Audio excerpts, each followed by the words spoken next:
Hello guys, welcome to another video. So we are continuing our Allen's series. Today we will learn about one most popular, most common and everyone's favorite drug. See, अभी मैं thumbnail दे रही हूँ इसलिए आप जान जाओगे कि what is the drug. But if I have to say one introduction about this drug means simple introduction. किसी भी ओपी में हो, कोई भी डॉक्टर हो, कोई भी नॉर्मल पेशेंट हो, कोई भी मतलब घर में भी हो, नॉर्मल हमारे मम्मी पापा भी होते हैं और वो लोग थोड़ा सा नॉलेज रखते हैं, if they are having some knowledge about homeopathy and the complain is like my stomach is upset, मेरा पेट अच्छा नहीं लग रहा, मैंने कुछ बाहर का खा लिया था उससे मेरा प्रॉब्लम हो रहा, something I ate outside, then after my complain started.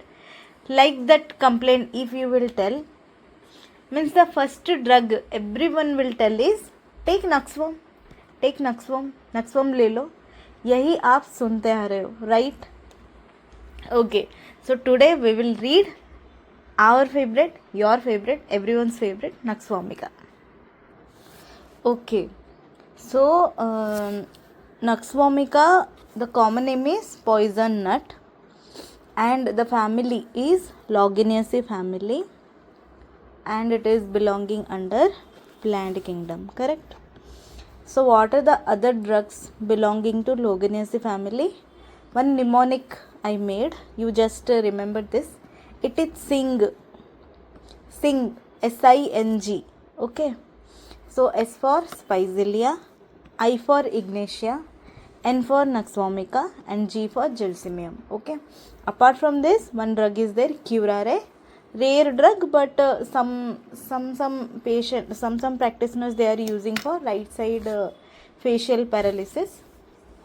So these are the drugs and the mnemonic is Sing, correct? Then we will see the constitution. One of the best remedies with which to commence treatment of cases that have been drugged by mixtures, beaters, vegetable pills, nostrums or quack remedies. Okay, अगर you will read normally लगेगा कि हाँ ठीक है Nuxvom we will give, but if you will understand this one term कि वो क्या बोल रहे हैं one term में, so it will be good for you. So मैं डिस्क्राइब कर रही हूँ, याद से सुनो. मतलब वो क्या बोल रहा है कि किसी भी कंडीशन में आप Nuxvom दे सकते हो अगर पेशेंट को बेड इफेक्ट हुआ. कौन कौन से चीज़ से? मिक्सचर से मतलब एक पेशेंट है सब चीज़ें मिला के खा रहा, जैसे कि आयुर्वेद हो गया, एलोपैथी हो गया, कहीं का मेडिसिन हो गया, इधर उधर का, मतलब मेडिसिन का उसका कुछ अता पता नहीं है, सर पाँव नहीं है क्या खा रहा है वो. Beaters and vegetable pills, generally हम क्या करते हैं, क्रूड ड्रग जो होते हैं, हॉर्बल ड्रग जो होते हैं, हम डायरेक्टली क्रूड फॉर्म में उसको ऐसे पीस करके ऐसे मैस करके हम दे देते हैं.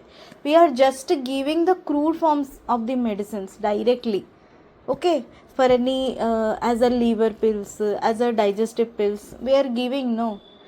सो for that also any bad effects there mean see our homeopathic drugs are potentized one, but when you are taking crude drug substances, in that case if any bad effects there you can give Nuxvom.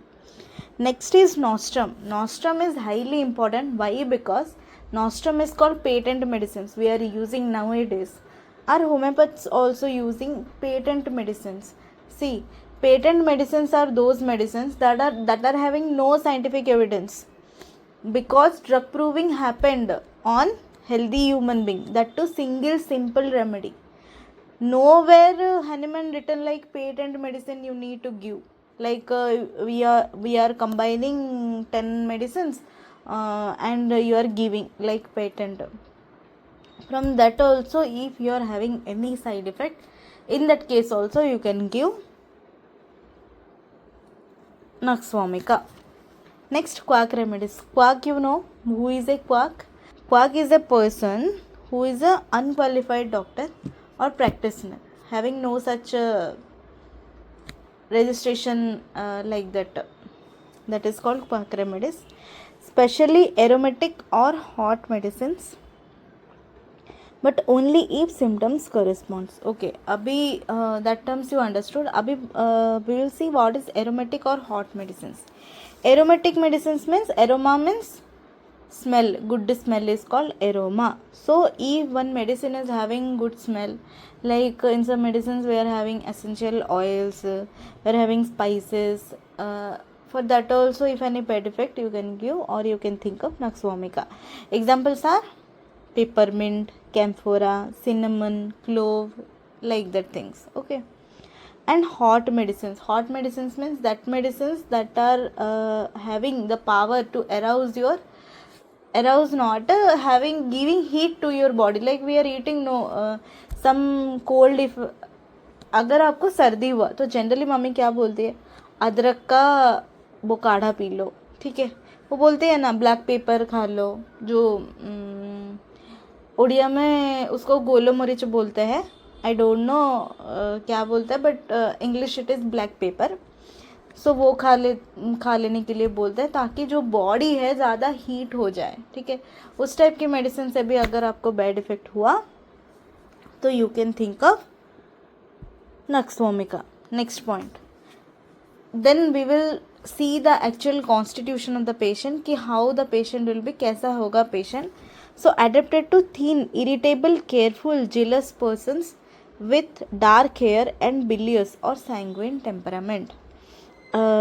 थीन समझ में आया, irritable भी समझ में आया, careful भी समझ में आया. What is jealous? Jealous means who are highly energetic, highly energy high है, एंथुजियाज्म हाई है. सो उसी टाइप के पेशेंट को, उसी टाइप के पर्सन को हम बोलते हैं जीलस पर्सन्स. बाल कैसे होंगे? Dark hair. टेम्परामेंट क्या होगी? बिलियस और sanguine temperament.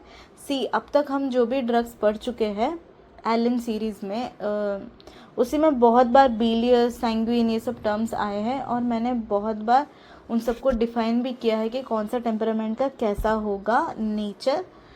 So if you are not aware of this things, once go and check that previous videos, so you will able to know the what is temperament and what is the types of temperament. Okay. Disposed to be quarrelsome, spiteful, malicious, मतलब झगड़ालू होगा, मतलब उसको झगड़ा चाहिए. Spiteful and malicious. Okay, spiteful, malicious are somewhat same term only, but spiteful और malicious में difference क्या है? स्पाइटफुल वो होता है जो acts to hurt someone because of anger, jealousy और रिवेंज. मतलब ये जो हर्ट होगा वो रिवेंज बेस्ड होगा, मतलब मुझे बदला लेने के लिए किसी को हर्ट करना है, that is called spiteful. But malicious क्या है कि पहले से ही उसका पूरा बना एक प्लान होगा कि मैं उसको मार दूंगी या फिर मैं उसको हर्ट करूंगी. That is more dangerous. ठीक है, स्पाइटफुल है, उसने मुझे ऑफेंड किया, मुझे बुरा लगा, मैं उसको कुछ बोलूँगी या फिर मैं कुछ करूँगी गुस्से में, that is called spiteful. But malicious मतलब ऐसा कुछ नहीं है, कभी का मतलब गुस्सा उस्सा रख के वो उसका एक प्रॉपर प्लान होगा to hurt you, like that is called malicious. So malicious is more dangerous. अभी लास्ट टाइम हम जब पढ़ रहे थे और एक ड्रग में we read about malicious. If you are able to recall that, once say in comment section. Next is nervous and melancholic. Next point, debauches of a thin, irritable nervous disposition, prone to indigestion and hemorrhoids. डिबाउचर मतलब self indulgence, मतलब खुद में ही रहना, किसी चीज़ में घुसे रहना. It can be alcohol, it can be any sexual activity, मतलब किसी भी एक प्लेजर वाला जो चीज़ होती है, जो मतलब हमारे जो सेंस होते हैं उसको जो अच्छा लगता है अल्कोहल से हो गया, उसी में अगर उसको खुद ही मतलब डूबा रहेगा, उस टाइप की चीज़ को डिफाइन करने के लिए we are using one word called debaucher. Okay, of a thin irritable nervous disposition, prone to indigestion and haemorrhoid. So क्या होगा, इसका जो बेड इफेक्ट में, इसका जो लग्जरी लाइफ के चक्कर में, they will prone to indigestion, मतलब अच्छे से उसका डाइजेशन नहीं होगा, बदहजमी होगा, और they will lead to hemorrhoids. Hemorrhoids मतलब पाइल्स. ओके, ठीक है. अभी नक्सवोम का कॉन्स्टिट्यूशन क्या पढ़ा कि डार्क होगा, डार्क हेयर होगा, ठीक है, इस टाइप का अगर पेशेंट हुआ तो will think of nux vomica. But अगर पर्सन विथ लाइट हेयर और ब्लू आइज हुआ तो we can think of lobelia. It is given in bracket. Next point. Nux is chiefly successful with persons of an ardent character, of an irritable, impatient temperament, disposed to anger, spite और deception. ठीक है, कहाँ पर हम नक्स देंगे? Ardent character. Ardent मतलब जो कि बहुत ज़्यादा पैशनेट होते हैं, मतलब कुछ भी हो जाए पूरा पैशनेटली वो काम करेंगे. With passion they will do. Highly energetic, enthusiasm बहुत हाई होगा. उस टाइप के पेशेंट को हम नक्सवॉर्म दे सकते हैं. इरिटेबल हमने पढ़ा, इम्पेशेंट भी we know. Disposed to anger, spite और डिसेप्शन. स्पाइट मतलब हर्ट करना, डिसेप्शन मतलब धोखा देना. इट्स कॉल्ड डिसेप्शन, मतलब चीट करना, लाइक दैट. हैनीमन ने बोला था. Next point. Anxiety with irritability and inclination to commit suicide but afraid to die. Okay, important. Why important? Anxiety तो है, इरिटेबल तो है, ये तो पढ़ा, but inclination to commit suicide. See, उसको सुइसाइड करने का मन करेगा बट मरने से उसको डर लग रहा होगा. सेम टू सेम सिम्टम एक है चाइना में, और उधर लिखा हुआ है, if you want you can check Allen, उधर लिखा हुआ है कि lacks courage to do suicide. तो ये दो ड्रग हो गए, नक्सवॉर्म और चाइना, जिनको मरने से डर लगेगा. और एक ड्रग है जो कि हमेशा ही सोच रहे होंगे सुइसाइड के बारे में, means constant they are dwelling on suicide thoughts. That is called aurum met and naja. Naja tripudians. It is a snake drug. Okay, so ये जो सुइसाइड का है इसका थोड़ा सा याद रख लो कि कौन मरना चाहेगा, कौन डरेगा, कौन सोचेगा सिर्फ हमेशा मरने के बारे में. ये सब चीज़ें थोड़ा सा दिमाग में रख लो. नेक्स्ट पॉइंट है हाइपोकॉन्ड्रियक. हाइपोकॉन्ड्रियक मतलब जो पेशेंट हर चीज़ को बढ़ा चढ़ा के बोलेगा, मतलब हो रहा होगा 10%, बोल रहा होगा मुझे हो रहा 50-60%. उस टाइप के पेशेंट को हाइपोकॉन्ड्रियक पेशेंट बोलते हैं. उसके अपोजिट को क्या बोलते हैं? उसके अपोजिट को इंडोलेंट बोलते हैं. ठीक है, मतलब जो कुछ भी नहीं बोलेगा, कुछ भी हो जाए, they will not speak anything. Literary studious persons who are too much at home, मतलब वो अच्छे से पढ़ेगा, बढ़िया पढ़ रहा होगा, हमेशा घर में ही रहेगा. Suffers from want of exercise, घर में ही रहेगा, सेडेंटरी हैबिट होगा, खाएगा पिएगा, मौज करेगा, मस्ती करेगा, अपना प्लेजर में रहेगा, एक्सरसाइज नहीं करेगा. तो कंप्लेंट्स उसी से स्टार्ट हो सकते हैं. तो अगर ये लाइफस्टाइल फॉलो हुआ तो पेशेंट क्या होगा? अपने आप they will get into a trouble of gastric symptoms और एब्डोमिनल कंप्लेंट्स. क्या क्या हो सकते हैं? कॉस्टिवनेस. कॉस्टिवनेस मतलब कॉन्स्टिपेशन हो सकते हैं, स्पेशली ड्रंकर्ड्स में. सो ये हो गया लंबा चौड़ा कॉन्स्टिट्यूशन कि हमने क्या क्या देखा कि अगर कोई भी बैड इफेक्ट ऑफ ड्रग हुआ तो you can think of nux vom. First point. Second point, वो कैसा दिख रहा होगा? ब्लैक कलर होगा, ब्लैक कलर का हेयर होगा. पेशेंट कैसा होगा? एडेंट होगा, जिलस होगा, एनर्जेटिक होगा, एंथुजियाज्म होगा, हाईली पेशनेट होगा, उस टाइप का होगा. इरिटेबल, ईजिली एंगर, ये चीज़ें भी है.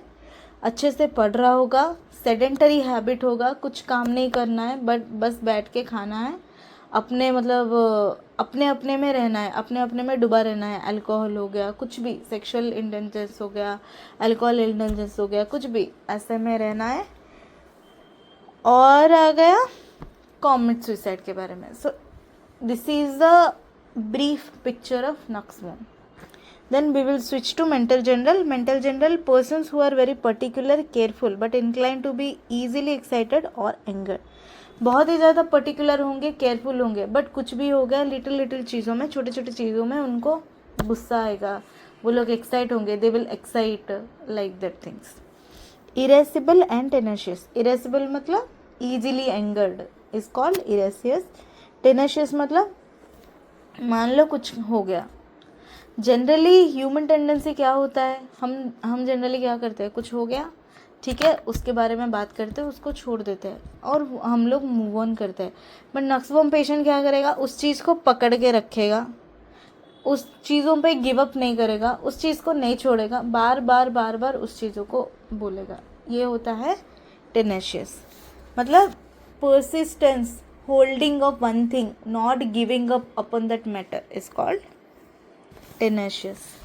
Coming to physical general, bad effect of coffee, tobacco, alcoholic stimulants, highly spiced and seasoned food, overeating. ठीक है, इन सब से नक्सवम पेशेंट को तकलीफ होते हैं. नक्सवम का जो सिम्टम होते हैं इन सब चीज़ों से एग्रेवेट करता है. क्या क्या है? Coffee, tobacco, alcohol, highly spiced and season food. हम जो फ्लेवर्ड फूड खाते हैं, हाईली मतलब सीजनिंग फूड्स होते हैं, इस सब से उसे तकलीफ हो सकता है. ओवर ईटिंग, ज़्यादा खा लिया हो सकता है. ब्रैकेट में दिया गया है antim crud. Long continued mental over exertion, कुछ भी मतलब स्ट्रेस, क्रॉनिक स्ट्रेस कुछ रुका उसी की वजह से भी हो सकता है. सेडेंटरी हैबिट, एक्सरसाइज नहीं करेगा. पहले हम पढ़े थे ना कि all the complaints are due to he is not doing exercise, because वो काम ही नहीं कर रहा, मूव भी नहीं हो रहा. Sedentary habit. Loss of sleep, क्या होगा? नींद नहीं आएगा उसको. अनदर ड्रग है cocculus, colchicum and nitric acid. Aromatic और पेटेंट मेडिसिन, कुछ भी पेटेंट मेडिसिन ले लिया. मैंने बताया था जब फर्स्ट पॉइंट बोला था तभी बताया था कि पेटेंट मेडिसिन ले लिया, एरोमेटिक मेडिसिन ले लिया, उसमें से उसको प्रॉब्लम हो सकता है. And sitting on cold stones, specially warm weather. Weather warm है बट अगर ठंड में बैठ रहा है जाकर तो भी नक्सवम के कंप्लेंट आ सकते हैं. Next point, over sensitive to external impression, to noise, to order, to light और म्यूज़िक. ये सब क्या हो गए? एक्सटर्नल इम्प्रेशंस हो गए. अगर ये सब सुनेगा तो भी उसको ट्रिगर होगा. Trifling elements are unbearable. Trifling elements मतलब छोटा छोटा चीज़ भी उसको परेशान कर रहा है, उससे बर्दाश्त नहीं हो रहा. ठीक है, उस टाइप का पेशेंट है नक्सवम. कैमोमिला भी. ठीक है. एवरी हार्मलेस वर्ड ऑफेंड्स, कुछ भी कैजुअल चीज़ें भी उसको बोलो तो उसको ख़राब लग रहा, वो ऑफेंड हो रहा. I will give an example. मान लो नॉर्मली आप बैठे हो और आप में से कोई एक लेट में आया, वो नक्सवम पेशेंट है सपोज, तो आपने कैजुअली बोल दिया कि अरे तुम तो लेट आ गए. Casually you said, but that thing also they will take it as offended. ठीक है, कैजुअल थिंग को भी वो थोड़ा सा मतलब उस टाइप के लेकर वो हर्ट फील करेगा. ब्रैकेट में दिया गया है Ignatia.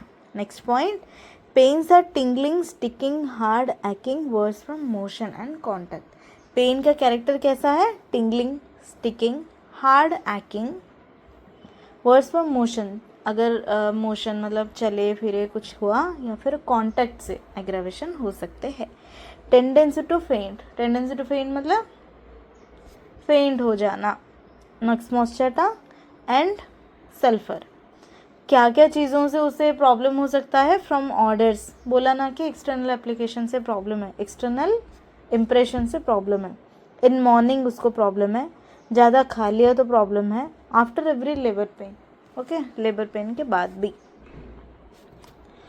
Can not keep from falling asleep in the evening while sitting or reading hours before bedtime and awakes at 3 or 4 AM. मतलब नक्सवम का स्लीप कैसा है? जनरली क्या करेगा? शाम के टाइम में जब भी हमारा स्टडी आवर होता है या फिर हम शाम के टाइम पे क्या बैठते हैं, बात करते हैं, उसी टाइम पे उसे नींद आएगा. ठीक है, फिर क्या करेगा? कब उठेगा? रात के 3-4 बजे वो उठ जाएगा. फिर कब नींद आएगा उसको? Falls into a dreamy sleep at day break. Day break मतलब अर्ली मॉर्निंग आवर को हम डे ब्रेक बोलते हैं. अर्ली मॉर्निंग में मतलब मान लो 5:30-6 के आसपास में उसको फिर से नींद आएगा. पूरा dreamy sleep from which he is hard to arouse. तो वो क्या करेगा? उठ नहीं पाएगा. And then feels tired and week.